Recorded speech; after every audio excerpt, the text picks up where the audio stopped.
वे महात्मा नाम जपी थे, लेकिन कभी कभी ब्रजवासियों के यहां जाकर के अंजलि फैला करके मांगते थे, और जो प्राप्त होता था उसको पाकर के पूरा हाथ धो करके फिर नाम जप करने लगते थे। एक मैया के यहां वो जाते थे, उन मैया के यहां पर मदन मोहन लाल जी विराज रहे थे।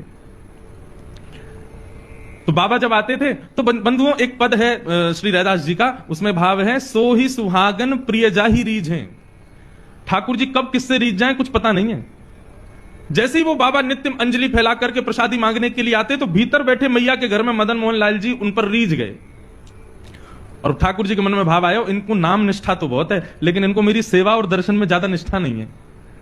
लेकिन नाम निष्ठा इतनी सुंदर है कि उससे ठाकुर जी प्रसन्न होकर के अब उनको अपने दर्शन की सेवा, दर्शन की निष्ठा उनके हृदय में प्रकट करना चाहते हैं।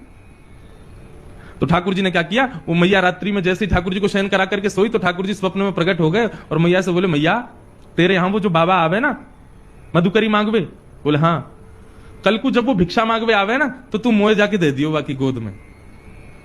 मैया तो रोने लगी, बोले क्यों, मेरी सेवा में कोई कमी जो आप बाबा के पास जाना चाहो? बोले ना मैया, आपकी सेवा से मैं बड़ा प्रसन्न हूं, लेकिन अब आप थोड़े दिन की और रह गई हो, कछु दिना में आप चली जाओगी, फिर मेरी सेवा कौन करेगा? या हमारे मैं तो अपनी व्यवस्था कर रहा हूं, वह बाबा को जाके मुंह को कल दे दी हूं, अब मैं वही के पास रहूंगा। रात भर मैया रोई बेचारी, लेकिन ठाकुर जी की आज्ञा उसने मानी। दूसरे दिन जब संत पधारे तो कहा, मैया भिक्षा दो, कुछ मधुकरी प्रसादी दो। मैया भीतर से अपने ठाकुर जी लेके आई, बाबा की गोद में धर दिए, ले बाबा भिक्षा।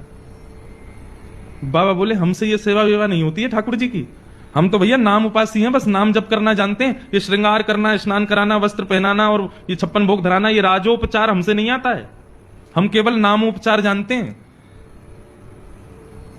आप ठाकुर जी से पुनः निवेदन कर दो, छोटी सी कुटिया में रहता हूं मैं, यहां पे 8 बार भोग लगता होगा, मेरे यहां तो कोई प्रसादी की भी व्यवस्था नहीं है, इनको भूख बहुत लगती है, मैं इनको भोजन नहीं करा पाऊंगा। श्रीनाथ जी में 8 बार भोग आता है, जिसमें से 3 बार का भोग आप सुनकर के आश्चर्य करोगे, उसका नाम है श्रम भोग। क्या नाम है?